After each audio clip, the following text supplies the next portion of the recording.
Hello guys, welcome back to the another video of Ramsan tutoring. So दोस्तों, आज की इस क्लास में हम लोग प्रोडक्शन पॉसिबिलिटी कर्व जो हम लोगों ने लास्ट क्लास में किया था, आज उसी में शिफ्ट और रोटेशन के बारे में बात करने वाले हैं। तो इससे पहले आपको लास्ट क्लास को देखना होगा, जिससे कि आपको प्रोडक्शन पॉसिबिलिटी कर्व एकदम पूरा का पूरा क्लियर हो जाए। तो भैया, आप चैनल पर नए हो तो चैनल को सब्सक्राइब करना मत भूलना। अगर पहले से देख रहे हो तो भैया लाइक करना एंड कमेंट करना मत भूलना। तो फाइनली आज के धमाकेदार सेशन को मैं स्टार्ट करता हूँ।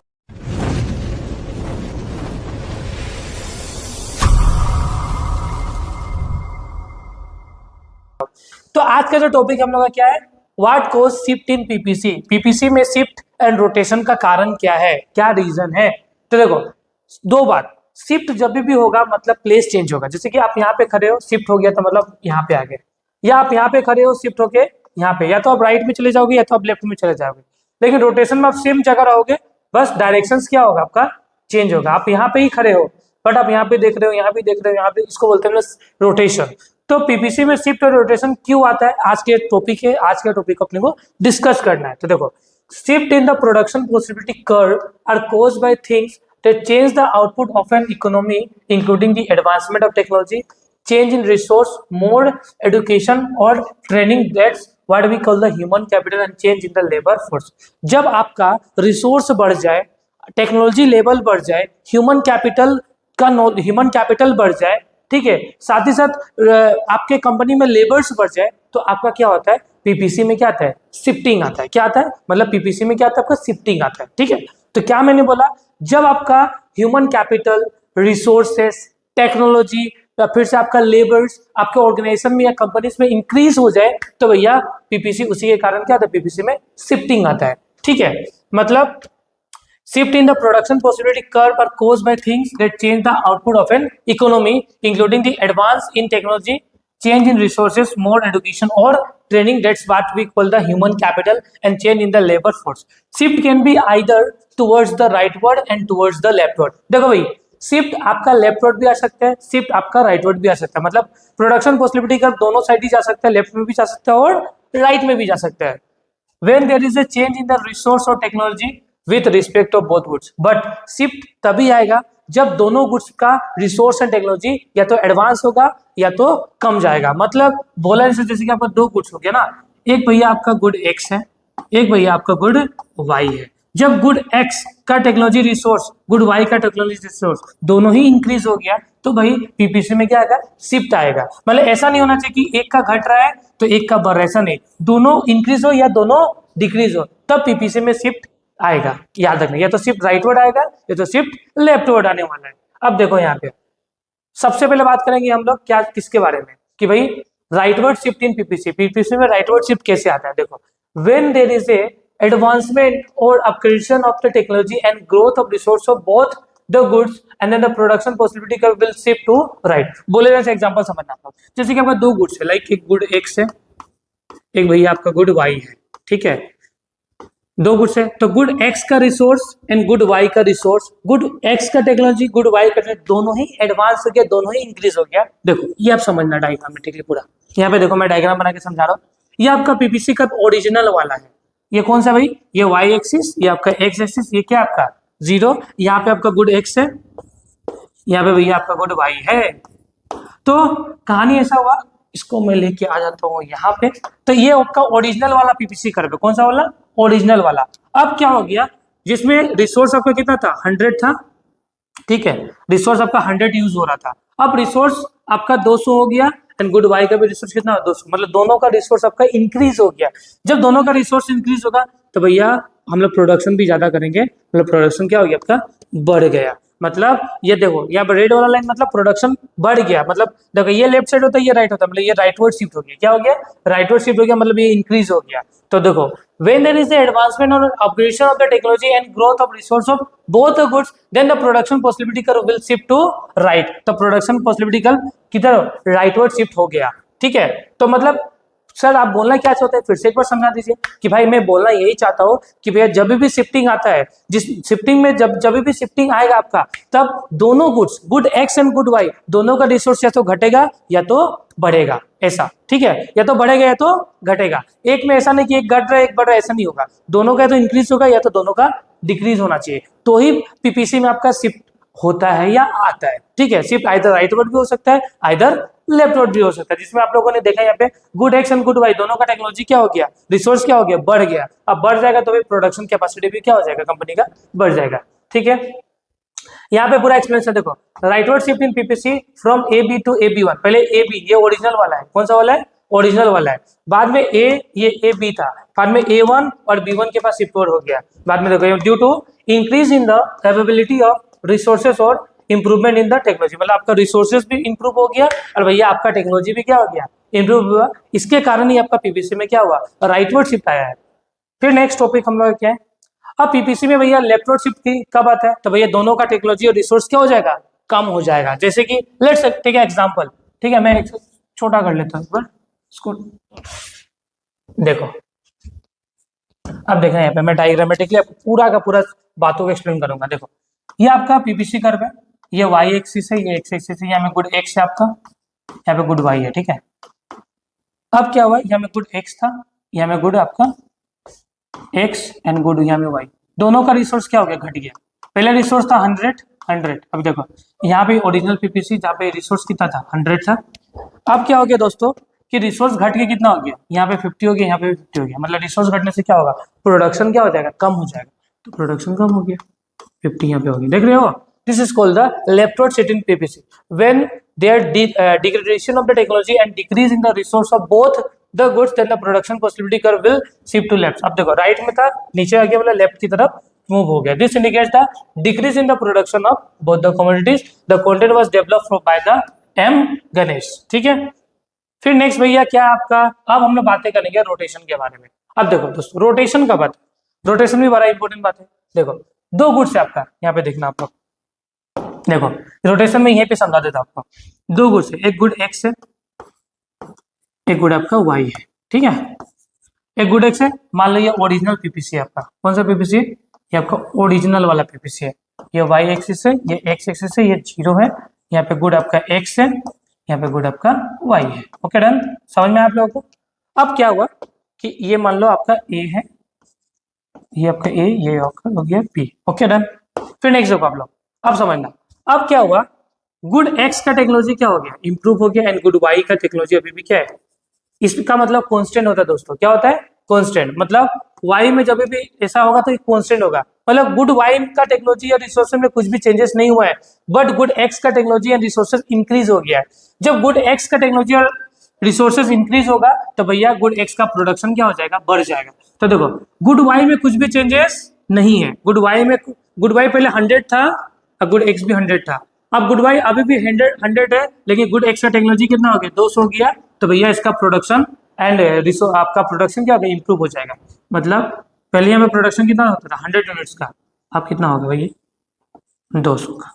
तो एक्स क्या हो गया, इंप्रूव हुआ ही नहीं हुआ, देखो एक्स क्या हो गया आपका, इंप्रूव हो गया। मतलब गुड एक्स का टेक्नोलॉजी क्या हो गया, यहाँ पे रिसोर्स क्या हो गया, बढ़ गया। गुड वाई का टेक्नोलॉजी रिसोर्स अभी भी 100 ही है। तो जब रिसोर्स से टेक्नोलॉजी बढ़ेगा तो उसका प्रोडक्शन भी दोस्तों बढ़ जाता है। तो दोस्तों हम लोगों ने क्या किया, प्रोडक्शन को बढ़ा दिया। अब नेक्स्ट टॉपिक क्या हम लोग का, सर एक और बता दीजिए ना। जैसे कि देखो अब यहाँ पे आप लोगों को ये एग्जाम्पल कंप्लीट होता है। Next example, good Y and good x.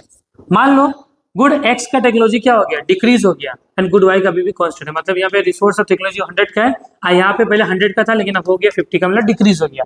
तो जब गुड एक्स का रिसोर्स एंड टेक्नोलॉजी क्या होगा, डिक्रीज होगा, तो भैया इसका प्रोडक्शन भी क्या होगा, कम हो जाएगा। पहले 100 था, अभी कितना 50 हो रहा है, तो ऐसे हो गया। This is called the rotation in PPC. इसी तरह वाई में भी सेम होगा। ठीक है, ये तो मैंने एक्स वाला बता दिया, तो सॉरी गुड एक्स का बता दिया, अब गुड वाई का भी सेम ही होने वाला है। गुड एक्स वाई में देखो आप लोग, यहाँ पे देखो गुड वाई का, अब देखना आपको गुड वाई का। ठीक है, समझना, बहुत मस्त है। ठीक है, टॉपिक बहुत इंटरेस्टिंग टॉपिक अपने आप, ये वाला देखना, ये वाला टॉपिक। अब आपका दो गुड है, गुड एक्स है, एक गुड आपका वाई है। ठीक है, एक गुड एक्स है आपका, एक गुड वाई है।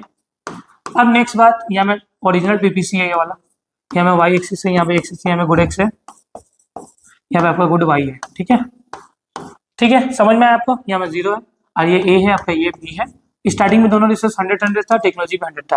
अब क्या हो गया दोस्तों, जो गुड एक्स था ना, गुड वाई था ना, इसका टेक्नोलॉजी कितना हो गया, 200 हो गया। कितना हो गया, मतलब रिसोर्स क्या हुआ, टेक्नोलॉजी क्या इंप्रूव हो गया। जब होगा, अब गुड एक्स का अभी भी क्या है, कांस्टेंट है। मतलब गुड आपका एक्स एक्स अभी भी क्या है, कांस्टेंट है, बट वाई क्या हो गया, इंक्रीज हो गया। जब गुड वाई इंक्रीज होता है, एक्स अभी भी कांस्टेंट है, एक्स यहीं पे रहेगा, गुड वाई का प्रोडक्शन क्या होगा, बढ़ जाएगा, मतलब आप ए डेज पे चला गया ये, ठीक है। तो this is called the shifting sorry rotation in PPC. अब वाई बढ़ गया देखो, ठीक है। अब ऐसा भी हो सकता है ना दोस्तों कि गुड वाई का रिसोर्स घट गया, जैसे कि यहाँ पे एक्स तो अभी भी 100 ही है, गुड वाई का कितना हो गया, 50 हो गया, तो 50 हो जाएगा तो क्या होगा, प्रोडक्शन यहाँ से यहाँ आ गया, ठीक है। This called the rotation in PPC, पूरा का पूरा यहाँ पे एक्सप्लेन मैंने करके रखा हुआ है, ठीक है। अब नेक्स्ट हम लोग जाएंगे क्या, नेक्स्ट हम लोग जाएंगे दोस्तों अपॉर्चुनिटी कॉस्ट पे। क्या पे दोस्तों, अपॉर्चुनिटी कॉस्ट पे। अपॉर्चुनिटी कॉस्ट का मतलब क्या होता है, the next best alternative that is foregone. जैसे कि देखो, इसको मैं पूरा का पूरा एग्जांपल से समझाऊंगा, क्योंकि विदाउट एग्जांपल अपने को इकोनॉमिक्स समझ में आता ही नहीं है। तो देखो, मान लो आपके पास दो अपॉर्चुनिटीज है, देखो for example suppose you have 10,000 rupees, मान के चलो आपके पास 10,000 रुपीज है, and you must decide between the buying a new video game or investing money in the stock। देखो लेट सपोज आप लोगों के पास 10,000 रुपीज पड़ा हुआ है, आपको डिसाइड करना है कि इस 10,000 रुपए को या तो मैं इस 10,000 रुपए से या तो मैं न्यू वीडियो गेम खरीद लूंगा, या 10,000 रुपए को स्टॉक मार्केट में इन्वेस्ट कर दूंगा। आपके पास दो अपॉर्चुनिटीज है। अगर आप चूज करोगे कि if you choose buy a video game, अगर मान लो चूज करो कि मैं तो वीडियो गेम ही खरीदूंगा, ठीक है, तो स्टॉक से होने वाला रिटर्न, मतलब जो स्टॉक मार्केट में पैसा इन्वेस्ट करोगे ना, वहां से आपको क्या मिलने वाला है, फायदा मिलने वाला है। तो वो फायदा आप खो दोगे, क्योंकि आपने तो स्टॉक मार्केट में पैसा लगाया नहीं, तो वो मजा आप लोग खो दोगे कि स्टॉक से हमको रिटर्न मिलने वाला नहीं है। अगर आप सोच रहे हो कि मैं स्टॉक मार्केट में पैसा इन्वेस्ट कर दूंगा, तो भैया वीडियो गेम खेल के जो मजा आता है ना भाई, वो भी मजा खो दोगे। तो एक के लिए आपको दूसरा को छोड़ना होगा, नहीं करना होगा, दैट इज अपॉर्चुनिटी कॉस्ट। आपके पास दोनों ही अपॉर्चुनिटी है, लेकिन उस दोनों में से एक आपको चूज करना होगा, इसलिए बोलते हैं the next best alternative that is foregone, it is called the opportunity cost, ठीक है। यहाँ पे क्या लिखा हुआ है, suppose you have 10,000, you must decide between the buying a new video game or investing money in the stock. If you choose to buy the video game, the opportunity cost is the potential return on investment that you could earn by the investing in stock, and conversely if you have decide to invest in the stock, the opportunity cost is enjoyment and entertainment you have derived from the playing a video game। मतलब एक choose करोगे तो दूसरा का मजा आपको खोना होगा। अगर आप सोच रहे हो कि मैं वीडियो गेम खरीदूंगा, तो भैया स्टॉक से जो रिटर्न मिलने वाला है वो आप खो दोगे। अगर आप सोच रहे हो कि ना भैया मैं तो वीडियो गेम खरीदूंगा, तो भैया जो आपका वीडियो गेम खरीदने का सोच रहे हो, आप मान लो कि स्टॉक पे पैसा इन्वेस्ट कर दोगे, तो वीडियो गेम से जो मजा मिलने वाला है वो आप खो दोगे, ठीक है। फिर यहाँ पे देखो, ये मैं एग्जाम्पल मैंने आपको समझाया, बहुत मजा एग्जाम्पल समझाया। जैसे कि देखो आपके पास 100 रुपीज है, यू हैव 100 रुपीज, ठीक है, ओके। एक और एग्जाम्पल से समझते हैं, जैसे कि आपको चॉकलेट है, आपका कितना चॉकलेट, 10 रुपए का, हैप्पी हैप्पी कितना भाई, 5 रुपए का। अगर आप सोचो कि मैं चॉकलेट खा लूंगा, ठीक है, 10 पीस चॉकलेट खा लूंगा, तो पूरा का पूरा पैसा क्या हो गया, चॉकलेट में यूज हो गया, हैप्पी हैप्पी आपने 1 रुपए भी नहीं खाया। तो ये पहला अपॉर्चुनिटी कॉस्ट क्या था कि आप 10 पीस क्या खा लोगे, चॉकलेट, और आप हैप्पी पे 0, तो ये आपका अपॉर्चुनिटी था कि ये आप कर सकते हो। और दूसरा अपॉर्चुनिटी क्या है कि आप 8 पीस क्या खाओगे, चॉकलेट, तो 8 पीस चॉकलेट खाओगे तो क्या होगा, कितना होगा आपका 8 इंटू 10 कितना होगा, 80 रुपीज आपने चॉकलेट में इन्वेस्ट कर दिया, खर्चा कर दिया, और प्लस 4 इंटू 5 20 रुपए यहाँ पे खर्चा हो गया। तो आपका आपने क्या किया, दोनों करके कितना 100 रुपीज यूज हुआ, नहीं हुआ। तो दोनों आपके पास अपॉर्चुनिटी है, तो आपने इसको छोड़ के किसके पास आ गया, आपने इसके पास आ गया, तो इसको छोड़ के जब इसके पास हो गया ना, तो ये भी अल्टरनेटिव ऑप्शन था, इसको छोड़ के आपने किसको चूज किया, इसको चूज किया। This is called the opportunity cost. मतलब यहाँ पे मान लो कि चॉकलेट था, यहाँ पे आपने ये छोड़ के किसको चूज किया, ये वाला 8 और 4 का, ठीक है, 10 लाख हटा दो, ठीक है। तो ये वाला पॉइंट छोड़ के आपने किसके पास है, इसके पास, तो ये जो बीच वाला यही आपके क्या होता है, अपॉर्चुनिटी कॉस्ट, ठीक है। तो इस तरीके से आपका अपॉर्चुनिटी कॉस्ट आपको समझ में आया होगा। फिर भी हम लोग डेफिनेशन आप देखते हैं। Next, the next best alternative that is foregone is called the opportunity cost. मतलब एक अपॉर्चुनिटी कॉस्ट का मतलब कि आपने नेक्स्ट बेस्ट अल्टरनेटिव को क्या कर दिया, खो दिया, छोड़ दिया। Also known as alternative cost, opportunity cost refers to the potential benefit or value that is foregone when the choosing the one alternative over the another। जब एक को चूज करने के लिए आप दूसरा को छोड़ोगे, भाई समझ जाओ, एक को चूज करने के लिए आपको दूसरा को छोड़ना होगा, ठीक है ना। तो it is the cost of choosing one option or course of action which means giving up the next best alternative। in other words it is the value of the best alternative that is not chosen। ठीक है, आपके पास भी दो option है, मान लो कि आपको cricket खेलना है, ठीक है, आपको वॉलीबॉल खेलना है, तो एक साइड में तो दोनों नहीं कर सकते हो, या तो क्रिकेट खेल लो या तो वॉलीबॉल खेल लो, तो एक के लिए दूसरा को छोड़ना होगा, नहीं छोड़ना होगा। This is called the opportunity cost. हो गया। अब हम लोग बात करेंगे टाइप्स ऑफ इकोनॉमी के बारे में। देखो जब हम लोग का देश 1947 में आजाद हुआ था तो बहुत सारा इश्यूज था। उसके बाद हम लोग को जो उस टाइम के प्रधानमंत्री थे उनको चूज करना था कि भैया हम लोग कौन सा इकोनॉमी चूज करें, तब उसी इकोनॉमी के बारे में बात करने वाले हैं। तो भाई there are the several types of economics is characterised by the principle and structure, here are the some main types of economics. ठीक है, तो कैपिटलिस्ट इकोनॉमी और मार्केट इकोनॉमी, तो भाई सिंपल सा बात है। तो टाइप्स ऑफ इकोनॉमी में सबसे पहले कौन सा होता है, कैपिटलिस्ट इकोनॉमी या मार्केट इकोनॉमी। अब समझिए इकोनॉमी क्या होता है। कैपिटलिस्ट इकोनॉमी या मार्केट इकोनॉमी एक ऐसा इकोनॉमी होता है जहां पे जो भी प्रोडक्शन करने का राइट्स, कंट्रोल करने का राइट्स, मैनेजमेंट करने का rights totally entirely private sector के हाथ में होता है। मतलब ऐसा इकोनॉमी जहां पे प्रोडक्शन करने का राइट्स, कंट्रोल करने का राइट्स, प्रोडक्शन को मैनेज करने का राइट्स एंटायरली पब्लिक को ना होके प्राइवेट के हाथ में हो। मतलब प्राइवेट सेक्टर ही यहाँ का किंग मेकर होता है। प्राइवेट सेक्टर बोले तो सभी होगा, प्राइवेट सेक्टर के हिसाब से होता है। तो ऐसा इकोनॉमी होता है आपका भाई कैपिटलिस्ट या मार्केट इकोनॉमी। इस इकोनॉमी का मेन मोटो होता है पैसा कमाना। क्या कमाना? पैसा कमाना। ये इकोनॉमी सिर्फ काम करती है पैसा कमाने के लिए, इसको पब्लिक वेलफेयर के लिए कुछ मतलब नहीं है। इसका परफेक्ट एग्जांपल है आपका यूएसए, अमेरिका इसका परफेक्ट एग्जांपल है कि यूएसए सिर्फ पैसा मोटिव के लिए काम करते हैं, सोशल वेलफेयर के लिए काम नहीं करती है दोस्तों। तो भैया ऐसा इकोनॉमी अपना होता है, कौन सा इकोनॉमी? कैपिटलिस्ट या मार्केट इकोनॉमी। फिर से मैं रिकॉल करा दूं, कैपिटलिस्ट इकोनॉमी या मार्केट इकोनॉमी एक ऐसा इकोनॉमी होता है जहां पे प्रोडक्शन को ऑन, कंट्रोल, मैनेज करने का राइट भैया प्राइवेट प्लेयर्स बोले तो प्राइवेट सेक्टर के हाथ में होता है। इस इकोनॉमी का मेन मोटो होता है प्रॉफिट कमाना, प्रॉफिट कमाना, प्रॉफिट कमाना। इस मार्केट में बहुत ज्यादा कंपटीशन मिलता है दोस्तों। तो market economy is the economy on which means of production are owned, controlled and operated by the private section. This economy is also known as capitalist economy. Market economy capitalist economy बोला जाता है। In the kind of economy, production is done mainly for the earning profit. So central problem solved by the forces of demand and supply.